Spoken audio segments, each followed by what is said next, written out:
তোমার মতো মেয়ের সঙ্গে থাকা যায় না গুনগুন। তাই তো আমি চলেই যাচ্ছি। ড্যাডিকে বললাম আমাকে নিয়ে যেতে, আমাকে তো ছেড়েই চলে গেল। তাই আমি ভেবেছি আমি রূপাঞ্জন দাকে বলবো বাড়িতে ড্রপ করে দিতে, আর কোনোদিন আমি এই বাড়িতে আসবো। অসভ্যতা করলে কেন? যা করেছি একদম বেশ করেছি। অন্যায় করেছো, কোনো অনুতাপ নেই, অনুশোচনা নেই? আমি কোনো অন্যায় করিনি। 100 বার অন্যায় করেছো, 1000 বার অন্যায় করেছো। যেদিন বুঝতে পারবে না সেদিন আবার এই বাড়িতে ফিরবে।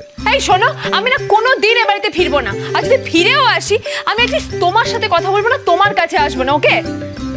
এমনিতেই আমি বলেছিলাম 365 ডেজ পর আমি এখান থেকে চলেই যাবো, কিন্তু তুমি তো সেটা বিশ্বাস করলে না।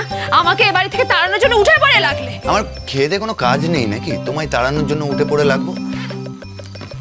বাজে কথা বলছে। আর শোনো, আমি না অফিস থেকে তোমার এখানে নাটক দেখতে আসিনি, ইনস্টিটিউট থেকে কাজ করে এসেছি। এখন আমি টায়ার্ড, আমি ঘুমোবো।